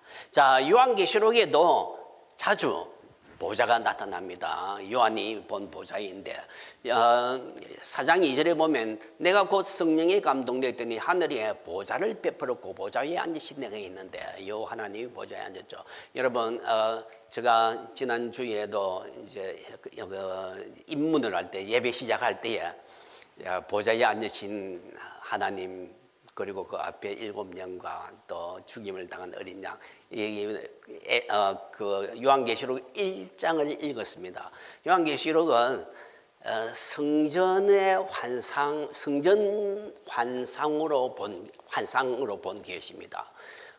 여러분 요한계시록이 뭐 그냥 종말에 대한 그런 예언서처럼 그렇게 쓴 것이 아닙니다. 환상으로 본 것들을 요한이 쓰고 있는데 어떤 환상이냐? 성전의 환상입니다. 정말 하늘 성전이 되겠습니다. 환상으로 본 그 하늘의 성전입니다. 그 성전에서 되어지는 많은 일들을 이 요한이 기록을 하고 있습니다. 소위 말하면 그런 것들이 나중에 이제 이 땅 위에 어떻게 종말적인 그런 사건으로 이제 이루어질 것이냐 하는 것은 이제 우리가 나중에 봐야 되겠지만은요. 그런데 요한이 성전에서 본 환상이라고 하고 대표적인 그런 구절을 하나 보면 8장 3절에 봅시다. 8장 3절에 보면 천사가 와서 제단에 서서 금 향로를 가지고 향을 받았댔습니다. 여러분 구약에서 이제 향을 피울 때는 제사장이 제단에 있는 숯불, 정말 제물을 태운 숯불을 향로에 담아서 그것을 가지고 와서 향단에 올리고 향을 피웁니다. 자, 이와 같이 제단에서 향을 받아서 올라가서 하나님 앞에 드리는데 거기 보면 모든 성도의 기도와 합하여 보좌 앞 금제단에 드리고자 함이라. 여기 보좌 앞이라는 것은 보좌가 지성소에 있다는 거죠. 지성소 앞에 휘장이 있고 휘장 앞에는 제단이 있습니다. 이 제단은 나중에 이야기하겠지만 향단을 말합니다. 이 향단을 제단이라 합니다. 금으로 만들었습니다. 순금으로 만들었습니다. 자, 그래서 이 금 제단 위에 이 향을 드리기 위해서다라고 하고 있습니다. 이런 모습을 보면 성전 안의 모습이죠. 하나님은 지성소에 있는데 보좌에 앉으신 분입니다. 거기에 바로 지성소 바로 맞은편에 하나님 맞은편에 제단 향단이 있는데 그 향단을 제단이라고 부릅니다. 나중에 우리가 그 이야기도 하겠습니다. 향단에 대해서 향단을 제단이라고 부르는데 거기에 향을 피우고 있는 그런 모습이다라고도 이야기하겠습니다. 여하튼 보좌에 앉으신 하나님의 모습을 이 요한이 보면서 예를 들어서 4장 6절을 보면서 이렇게 이야기합니다. 자, 보좌 앞에 수정과 같은 유리바닥이 있고 보좌 가운데 보좌 주위에 네 생물이 있는데 네 생물은 그룹을 말하고 있습니다. 에스겔서 1장에 보면 네 생물이 나오고 또 에스겔 8장 이후에도 보면 네 생물이 나오는데 이 그룹을 두고 하는 말입니다. 자, 이 그룹 보좌 주위에 그룹들이 있습니다. 5장 1절에 내가 보며 보좌에 앉으신 이의 오른손에 두루마리가 있고 안팎으로 썩고 7인이 봉하여 있다 했습니다. 여러분 다니엘이 본 것은 보좌가 있고 책이 펴져 있더라 했습니다. 그리고 이 책에 따라 심판을 했다 했습니다. 그런데 여기 보면 책이 있는데 봉해져 있습니다. 봉이 7인으로 봉해져 있습니다. 그래서 이 봉을 떼고 다 펼쳐져야 심판이 이루어지겠죠. 그래서 누가 뗄 것이냐? 그것을 이제 어린 양, 죽임을 당한 어린 양, 즉 예수님이 와서 이 책을 받아가지고 하나씩 인을 떼는 그런 모습입니다. 다 떼면 이제 다니엘서와 같은 심판이 이루어지겠죠. 그래서 심판이 이루어지는 모습을 봅시다. 여기 보면 6장 16절에 보면 세상의 왕들과 장군들, 그런 사람들이 자유자들이 상들과 바위에게 말하되 우리 위에 떨어져 보좌에 앉으신 이와 이 얼굴에서와 어린 양의 진노에서 우리를 가리오라. 이 온 세상 사람들이, 세상 왕들이 특별히 성도들을 죽이던 이런 악한 사람들이 하나님의 심판을 너무 무시하여서 산과 바위를 보고 산들 바위야 너희들이 떨어져서 우리 위에 좀 덮어다오. 그래서 저 보좌에 앉으신 이 그리고 어린 양의 진노에서 우리를 좀 가려달라 하고 있습니다. 여러분 바위가 자기 위에 떨어지면 어떻게 되겠습니까? 박살이 나겠죠. 그런데 그것보다도 하나님 심판이 더 무섭다는 것입니다. 어떤 하나님 심판? 보좌에 앉으신 이의 얼굴, 그의 얼굴은 심판의 얼굴 보기가 너무 감당을 할 수 없다는 것입니다. 자, 이런 하나님은 보좌에 앉으신 이는 심판하는데 자기 백성들도 심판했지만 세상도 심판하고 있는 모습입니다. 자, 계시록 15장 5절에 보면 이일 후에 내가 보니 하늘의 증거 장막의 성전이 열리며 했습니다. 여기에 증거 장막이 다 있는데 여러분 그 성막 전체 성막 자체를 증거 장막이라고 부르기도 합니다. 그런데 여기에 증거 장막이 왜 이렇게 여기는 그냥 성전이다 하지 않고 증거 장막이라 했을까? 보통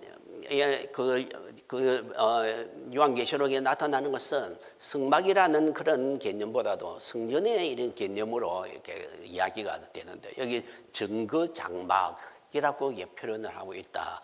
그래서 증거 장막이 열리고 하는 요 말 표현을 쓰는 것은 아마도 여기에 바로 그 증거궤, 즉 말하자면 법궤 증거 돌판이 있기 때문에 그 돌판 문이 열리고 이제 증거 돌판이 위력을 발휘하는 그런 모습으로 이게 나타나는 것이 아니겠느냐 생각됩니다. 여기에 하나님이 이제 보좌에 앉으신 분으로 심판을 하는데 나중에 심판하는 거기 나옵니다만은 이게 그래서 하나님 심판할 때는 하나님의 증거판 그 법궤에 근거한 그 증거판에 근거하여서 언약의 법으로 근거하여서 하나님이 이 세상을 심판하는 모습으로 지금 비춰주고 있다는 것입니다. 그래서 15장 6절에 보면 이제 하나님이 어떻게 심판하기 위해서 어떻게 하느냐 하면 7 천사가 성전에서부터 나옵니다. 자, 그들이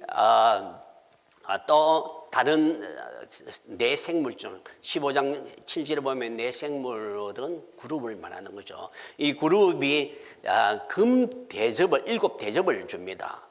그리고 이 천사들이 7 대접을 가서 땅에 쏟을 때야 이 땅에서 엄청난 심판들이 일어납니다. 그런데 이런 심판을 끝낼 때 마지막에 하나님이 뭐라고 말하는 거 봅시다. 16장 17절입니다. 천사들이 대접을 땅에 쏟고 난 뒤에 하나님이 이렇게 말씀합니다. 7째 천사가 그 대접을 공중에 쏟으며 마지막 천사가 이 대접을 쏟으네. 큰 음성이 성전에서 나와서 성전에서 보좌로부터 나서 이르되 하나님은 성전 중에 또 어디 바로 지성소 법궤 위에 앉으신 분이죠. 그 보좌에서 음성이 바랍니다. 하나님은 심판의 음성을 바랍니다. 그래서 18절에 16절 17절 마지막에 이제 되었다. 이제는 때가 되었다. 이제는 마지막 심판할 때가 되었다는 것입니다. 그래서 16장 18절에 큰 우레와 지진이 있어 땅에 지진이 갈라지고 엄청난 재난 큰 성 바벨론이 심판을 당하는 그런 모습으로 연결되고 있다라는 것입니다. 여기에도 하나님이 보좌에 앉으신 분인데 특별히 어떤 보좌, 그룹에 둘러싸여 있는 보좌. 그리고 그는 증거 장막, 정말 보면 지성소의 법궤 위에 증거궤 위에 앉아 있는 보좌에 앉으신 그분이 그 증거궤에 따라서 세상을 심판하는 모습, 엄청난 큰 심판을 이야기하는 모습으로 내가 이 말씀을 하고 있다는 것입니다. 그리고 계시록 20장 11절에 보면 흰 보좌의 심판이 나옵니다. 그래서 모든 사람이 이제 살아납니다. 믿는 자나 믿지 않는 자나 다 살아나서 이 보좌 앞에서 심판을 받습니다. 심판을 받는데 보좌 앞에 책들이 펴 있다 했습니다. 다니엘서에 보좌에 앉으신 분의 책이 펴져 있다 있습니다. 여기도 책이 펴져 있습니다. 여기에 책에는 두 가지 책. 하나는 심판의 책이고 하나는 생명책이겠죠. 그래서 이 책에 따라서 심판하는데 어떤 사람은 심판으로 어떤 사람은 생명으로 하나님이 일들이 심판하는 볼 수 있습니다. 그래서 하나님은 이와 같이 심판하는 분이다 라는 것을 이야기할 수 있겠습니다. 이 법궤를 이야기하면서 하나님이 법을 선포할 때 굉장히 엄정하게 선포하였다. 그리고 아주 심판을 아주 예고하는 그런 어두움 가운데 심판했다. 굉장히 무서운 모습으로 많이 이야기했는데 사실은 법계는 무서운 것으로 법계를 함부로 취급하면 큰일 나죠. 우사 같은 사람이 법계를 이렇게 만졌다가 큰 일을 본변을 당하고 또 법계를 뚜껑을 열고 보았다. 본 거로 6만 명이 죽었습니까? 엄청나게 많은 사람이 죽었죠. 그와 같은 것은 이만큼 법계가 무섭다. 엄중하다라는 것을 나타내는 것입니다. 자, 왜 이것을 강조하느냐 하면 신해산 언약과 관계돼서 왜 이것을 무서운 것을 강조하는가 하면 나중에 속죄소와 연관시켜서 이야기하기 위해서입니다. 자, 이렇게 무슨 하나님, 무슨 법이 나중에 속죄소가 없으면 어떻게 되겠느냐. 그리고 속죄소가 이 무슨 것과 대조돼서 극명하게 하나님의 사랑과 하나님의 은혜 있는 것을 극명하게 대조가 돼서 나타난다 하는 그런 면에서 나중에 속죄소 마지막에 모습 우리가 딱 이야기할 때 이것을 끝낼 건데요. 그것을 이쪽을 더 심판 무서움을 강조를 하면 저쪽이 더 큰 사랑과 은혜가 강조되는 그런 면이 있기 때문에 제가 그것을 강조했다는 것을 염두에 두시기 바랍니다. 자, 왕으로서 하나님이 하시는 일, 정말 법계 위에 보좌를 펴시고 왕으로 임재하였다 했습니다. 왕으로서 임재하시는 그 하나님의 기능, 하나님이 하시는 일 중에 첫 번째는 재판하는 것이고 두 번째는 전쟁을 수행하는 일이었습니다. 왕이 항상 보좌에 앉다면 재판만 하는 것은 아닙니다. 왕이 하는 일은 적으로부터 자기 백성을 보호해야 됩니다. 그리고 전쟁이 나면 왕이 직접 나가서 전쟁을 해야 됩니다. 고대의 왕이 이 전쟁을 수행하는 것이 아마도 첫 번째 업무였을 것이다 라고 생각되십니다. 업무이고 의무였을 것이다 생각되십니다. 이스라엘 왕국에도 하나님이 왕으로서 직접 이 전쟁을 수행하는 것입니다. 자, 그리고 이스라엘은 전쟁할 때에 법궤를 앞세워서 항상 하나님을 대동하고 전쟁을 하는 하나님의 전쟁으로 볼 수 있습니다. 자, 이 하나님의 전쟁에서 우리는 광야에서의 법궤를 봅시다. 클릭을 좀 해주시겠습니까? 예. 자, 광야에서 하나님이 어떻게 법궤 앞에서 법궤에서 행진을 하시는 보면 이스라엘이 행진할 때 항상 법궤가 앞장섰습니다. 여호와의 영광이 이제 영광인 구름이 성막 위에서 올라가면 이제 출발해야 되는 것보다 제사장들이 궤를 메고 그리고 모든 것들을 성막을 다 해체하고 다 각각 이제 울로 메거나 아니면 마차에 싣고 그리고 출발을 합니다. 울로 메는 기구도 있고 이렇게 성막 안에 있는 모든 기구들은 이렇게 울로 메야 됩니다. 이게 채가 달려 있고 매도로 되어 있는데 그 외에 이제 널판이라든지 기둥이 막이라든지 울타리라든지 이런 것들은 마차에 싣고 수레에 싣고 가기도 했습니다. 여하튼 이렇게 구름이 올라가면 준비하고 그리고 언약궤가 맨 앞장섭니다. 그리고 이스라엘도 행진을 합니다. 자, 이스라엘 광야는 나그네와 같은 방랑 생활이죠. 그래서 원수들이 수시로 이제 침공할 수 있는 아주 취약할 수밖에 없습니다. 그래서 여호와께가 항상 자기들의 백성들을 보호하면서 그렇게 행진을 하는 것이죠. 그럴 때에 죄가 떠날 때에 모세가 한 말을 보면 잘 이해가 됩니다. 민수기 10장 33절입니다.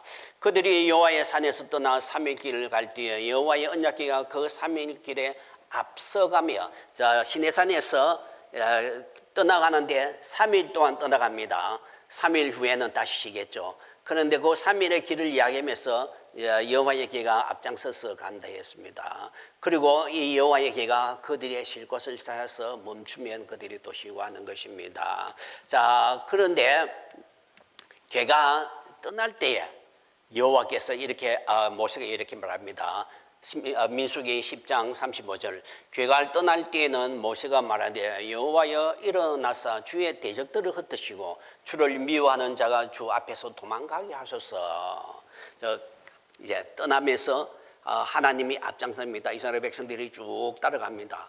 그런데 아말렉의 경우를 보면요, 아말렉이 침공했는데 나중에 신명기에서 아말렉을 어떻게 이야기하는가 하면 아말렉이 뒤에 좀 처진 노약자와 어린 아이들, 그런 아이들을 약탈하고 그런 아이들을 괴롭혔다 했습니다. 정말 말하면 앞에 이제 장정들 그렇게 정정당한 게 앞에 서지 않고 뒤에 처진 사람들을 그렇게 약탈하는 그런 아말렉의 이런 모습을 볼 수 있는데, 하나님에게 모세가 그렇게 이야기합니다.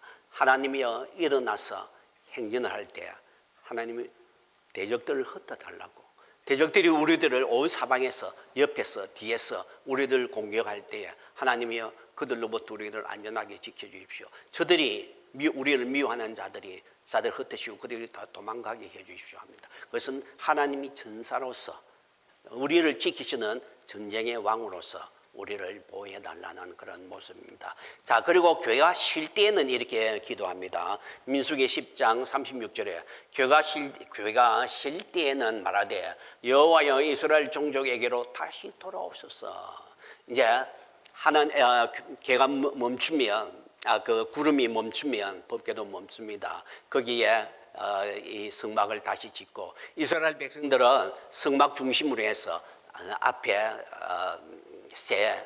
양쪽에 셋, 또 뒤에 셋, 그런 족속들이, 지파들이 포진을 합니다.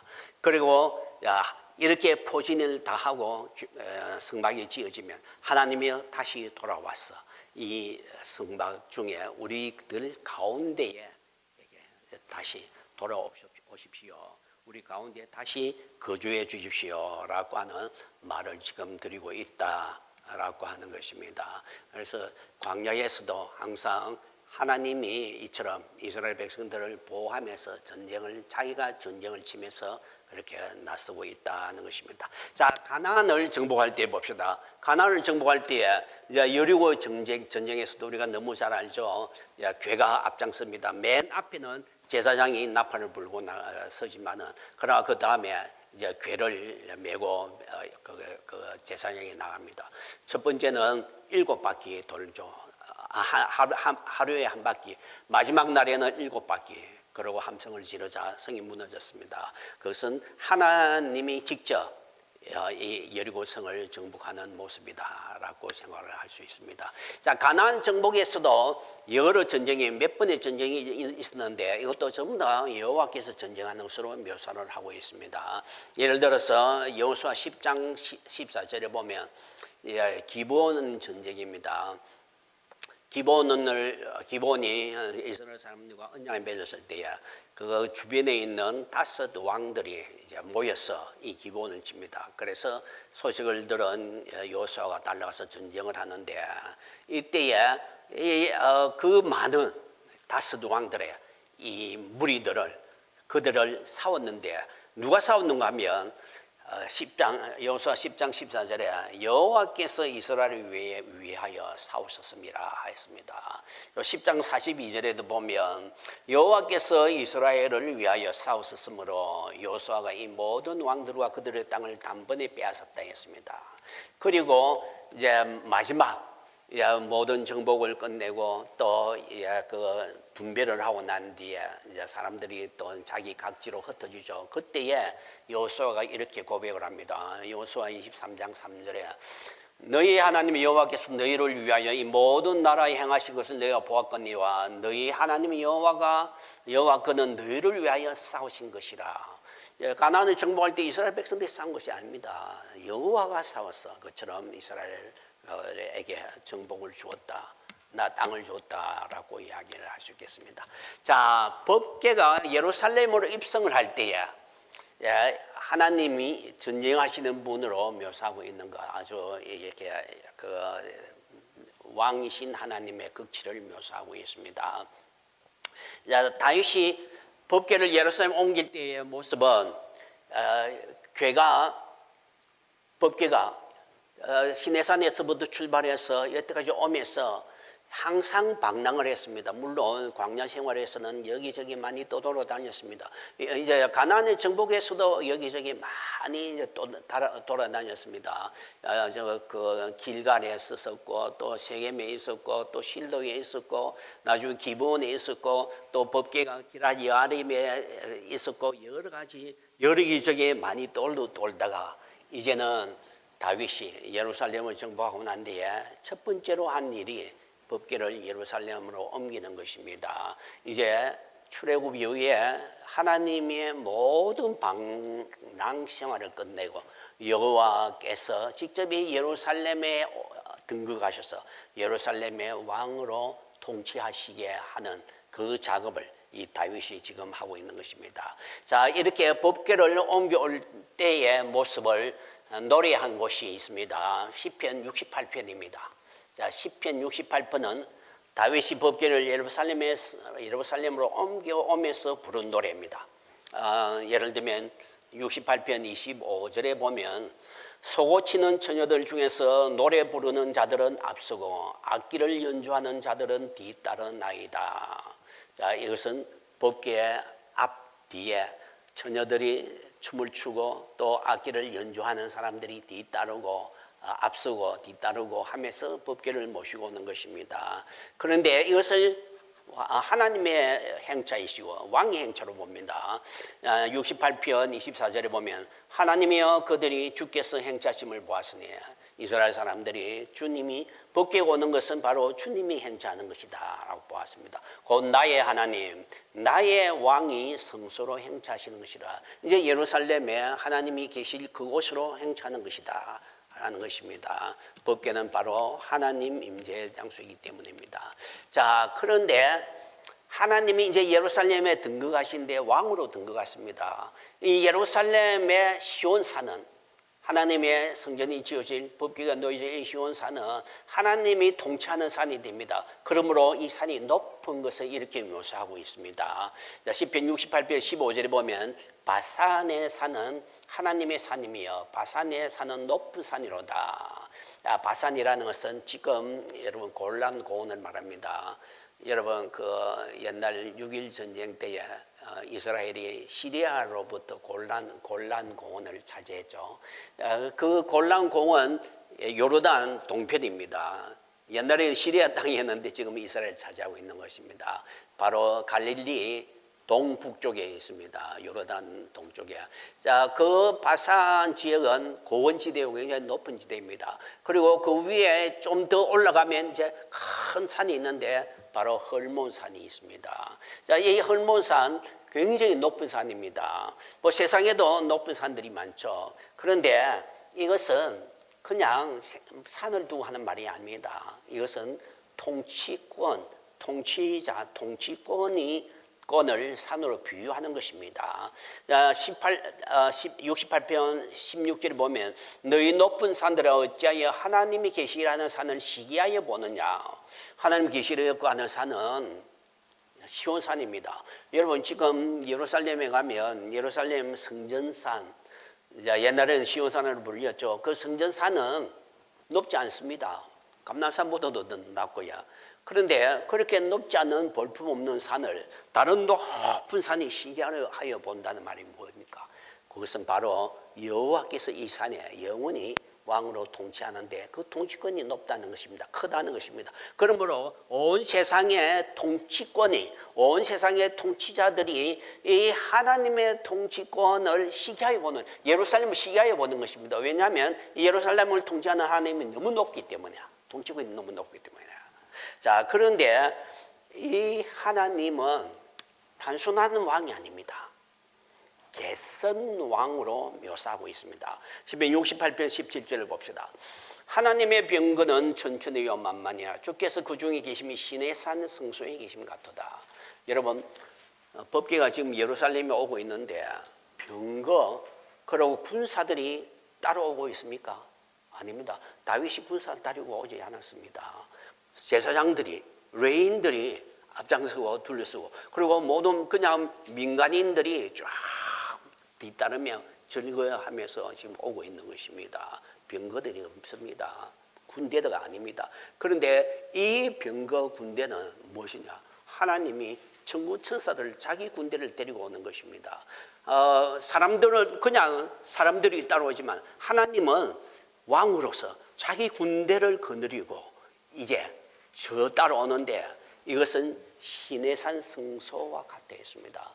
여러분 쉽게 명을 주었던 그 시내산 언약을 맺었던 시내산 하나님이 언약을 맺기 위해서 산 위에 임재하였습니다. 그때에 불꽃, 지진, 번개, 흑암 그리고 나팔 소리가 있었습니다. 자, 어떤 것들은 이 세상의 자연 재해입니다. 하나님이 재해를 일으켜서 예를 들면 홍수가 나오고 지진이 나면 엄청난 피해를 주죠. 사람들이 굉장히 무서워합니다. 지금 요즘에도 엄청난 홍수에 그런 그 사람들이 많이 죽고 이런 모습을 보는데 이런 것도 하나님이 사용하는 무기입니다. 하나님의 어떤 군사라고도 할 수 있겠습니다. 그런데 나팔 소리가 있었습니다. 나팔 소리는 사람이 부르는 것이 아니었습니다. 천군 천사들입니다. 전쟁 때에 나팔을 불어서 막 사기를 돋우는 거죠. 그래서 하나님 신의 산에 하나님이 자기의 군사들을 동원해서 자연의 그 군사 그리고 천사들의 군사 천군들을 대동하고 신의 산에 임재한 것처럼 지금 예루살렘에도 이처럼 자기의 군사들을 이끌고 예루살렘에 지금 왕으로서 들어오는 것입니다. 그런데 더 묘사가 있습니다. 18절 봅시다. 주께서 높은 곳에 오르시며 높은 곳에 오르신다는 것은 예루살렘에 앞으로 시온산에 산에 성전이 지어지고 거기에 자정할 것입니다. 오르시며 이것을 높은 곳이라 하는데 그런 산 높이가 높아서 높은 것이 아니라 하나님의 통치권이기 때문에 위험이 높기 때문에 높다 했습니다. 사로잡은 자들을 취하시고 선물들을 사람들에게 받으시며 반역자들로부터 받으시니 여호와 하나님이 그들과 함께 계시기 때문이다 했습니다. 여기에 사로잡은 자들을 취하시고 선물을 사람들에게 받았다 했습니다. 여러분 이거는 전쟁할 때에 승리한 왕의 모습입니다. 여러분 전쟁하여서 승리하면 그냥 막 돌아오면 철수합니까? 아니죠. 그 피정복자들로부터 선물들을 받습니다. 소위 말하면 곡물이다죠. 많은 곡물을 받는데 사내립이 이제 라기스를 정복하고 정복한 후에 자기가 보좌에 딱 앉고 이 라기스의 원주민들로부터 많은 선물들을 한 사람 한 사람 선물들을 받는 그는 바로 곡물이 되겠죠. 장면들을 그림을 그려놓은 게 사내립의 니누의 궁전백화에 엄청나게 크게 있습니다. 전쟁을 해서 승리하면 이렇게 되는 것입니다. 왕이 딱 앉았고 그리고 그 앞에 적군들이 귀족들, 부자들, 고관들 그런 사람들이 전부 다 자기들이 가진 제일 좋은 것들을 전부 갖다 바치는 거죠. 그리고 뿐만이 아니죠. 또 포로들을 잡아오는 거죠. 그래서 잡아와서 그들에게 자기 백성들에게 그리고 전쟁에 참여한 사람들에게 그것들을 나눠주죠. 곡물들을 빼앗아온 것 그리고 포로들을 나눠주는 것입니다. 자, 이와 같이 포로들을 끌고 선물들을 잔뜩 챙겨서 뒤에 마차에 싣고 그리고 포로들 끌고 올 때 그 모습입니다. 그러면 본국에서는 어떻게 됩니까? 본국에서는 이제 성문의 앞에 쫙 큰 도로에 도열을 하는 거죠.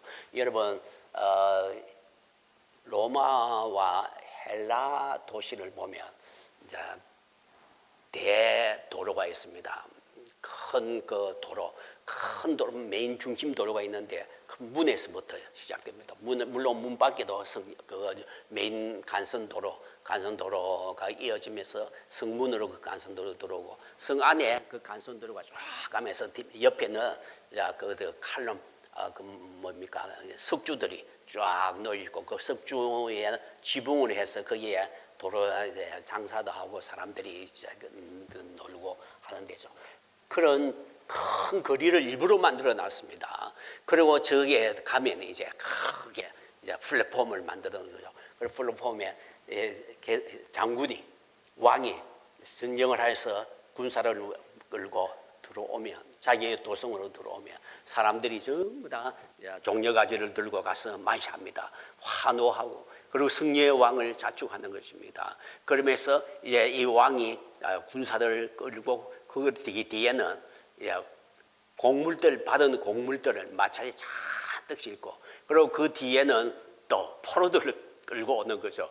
과시를 하는 것입니다. 여러분 사무엘서에 사무엘이 사울에게 아말렉을 쳐서 전부 다 죽이고 다 해야 되겠죠.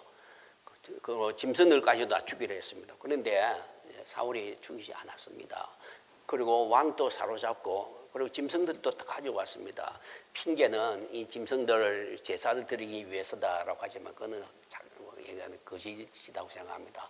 그리고 어디에 모였느냐면 길갈에 모였습니다. 이 길갈은 저 밑에서 남쪽에서 그렇게 가까운 곳이 아닙니다. 왜 길갈이냐? 자기가 길갈에서 왕으로 세워짐을 받았거든요. 그곳에 가서 이제 개선 왕으로서의 어떤 큰 행사를 하려고 하는 환영식을 하려고 계획을 하는 것입니다. 그래서 모든 장로들을 그 길갈로 모으는 것입니다. 그리고 장로들을 백성들을 다 모아놓고 도로에 연변에 쫙 길을 서게 하고 그리고 자기가 선지자 사무엘이 자기의 손을 잡고 앞장서고 뒤에는 자기 군사들 장군들 그 뒤에는 이제 아각 왕 아말렉 왕과 왕 꼭꼭 묶어서 그 포로들을 끌고 그 뒤에는 양들 이런 곡물들 잔뜩 탈취물들을 끌고 와서 과시를 하는 것입니다. 그러니까 단 위에 딱 서서 이 사무엘이 사일의 손을 들어주는 봐라 개선왕이다. 그가 이 사울이 이렇게 힘이 센 전쟁에 승리한 왕이다 이렇게 높이 세워주기를 원했던 것입니다. 그 행사를 지금 하려고 하는 것입니다.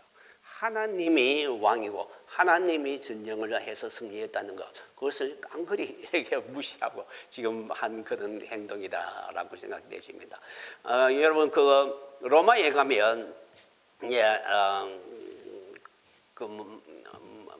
베스페시안 황제의 개선문이 있는데요. 그 개선문에 보면 자기 아들 디도 장군이 그 로마를 정복하고 이렇게 곡물들, 즉 말하자면 떡상과 성전에 있는 떡상과 그리고 또 메노라 촛대들 이런 것들을 이제 군사들이 곡물로 뺏은 것으로 탈취물로 이렇게 메고 오고 하는 그런 모습을 개선문에 장식해 놓고 문을 만들었어요. 그래서 황제 베스페시안이 자기 아들 이 디도와 마차의 맨 앞에 앉고 그리고 그 마차가 맨 앞에 지나갈 때에 뒤에 군사들 전쟁에 참여한 군사들 그 뒤에 이제 포로들 그리고 곡물들 그런 것들 쫙 과시를 하고 이 개선문을 통과하는 그 장면을 연출하기 위해서 그와 같이 개선문을 만드는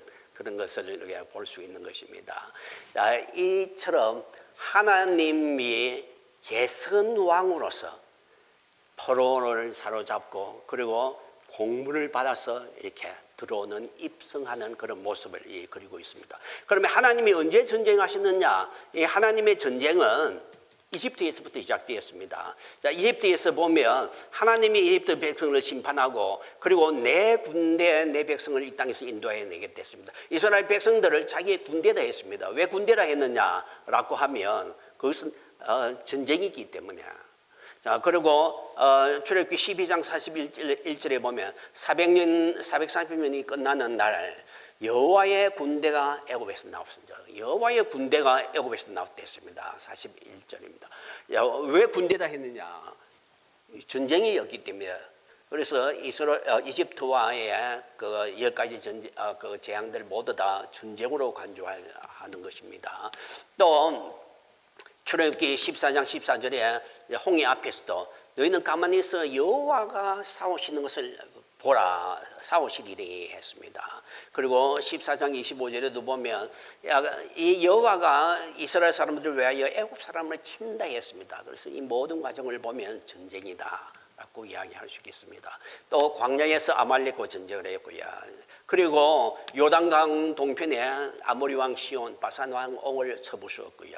그리고 또 가나안을 정복할 때 하나님이 전쟁하였고요. 그리고 다윗을 통하여 주변에 많은 나라들을 무찌르고 이제는 이 모든 전쟁에서 승리한 왕으로서 예루살렘으로 입성을 하고 있습니다. 그래서 주께서는 이런 왕으로서, 전쟁의 왕으로서, 승리한 왕으로서 자기 백성을 위해서 전쟁을 했고 승리하였고, 그래서 이제 자기의 도성인 예루살렘에 앉아서 통치를 하시는데 이 통치권은 너무나 높기 때문에 많은 세상의 통치자들이, 통치권이 이 예루살렘을 보고 시기한다라는 그런 말입니다.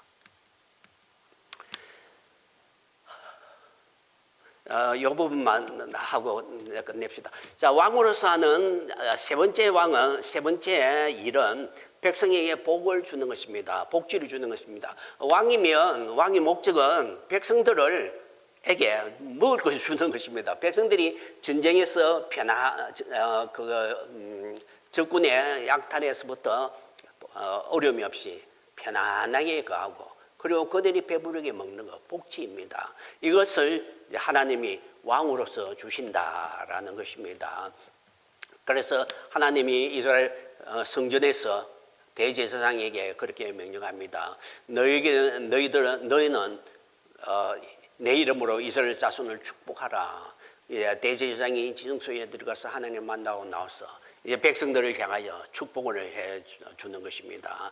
축복은 여러분이 우리 그 예배 때에 늘 이제 마지막 송영 때에 축복을 늘 받죠.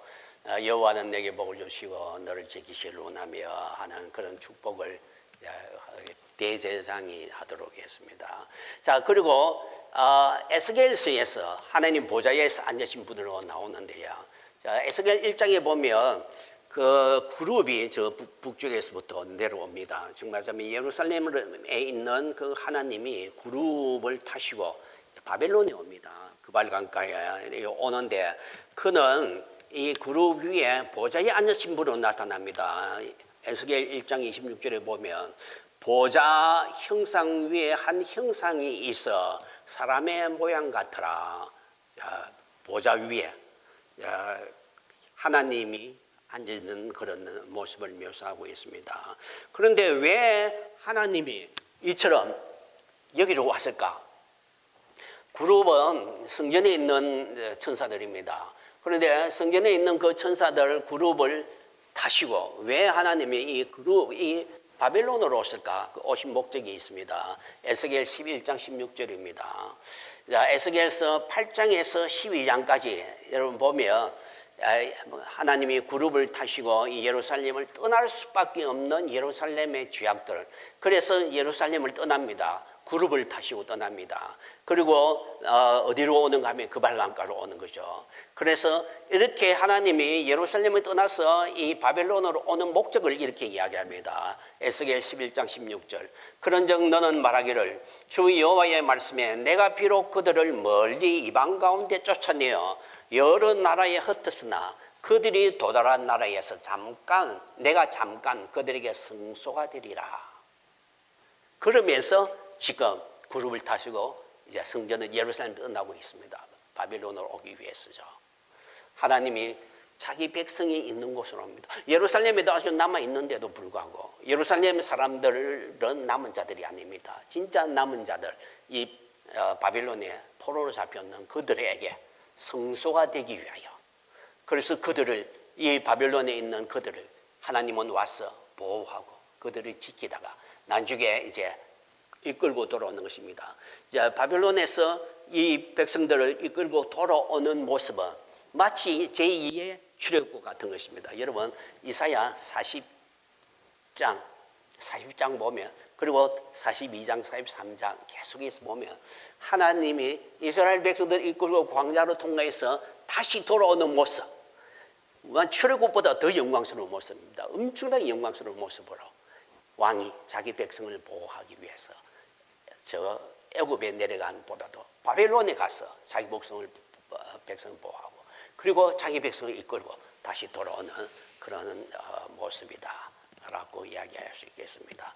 그래서 에스겔서라든지 그리고 계시록이라든지 이런 많은 곳에서 하나님이 보좌에 앉으셔서 자기 백성을 어떻게 구원하시고 어떻게 돌보시는가, 자기 백성을 어떻게 살피시는가. 여러분 계시록 이곳은 한번 봅시다. 이곳이 계시록 7장 15절을 한번 봅시다. 그러므로 그들이 하나님 보좌 앞에 있고 성전에서 밤낮 하나님 섬기며 보좌에 앉으시가 그들 위에 장막을 치시며.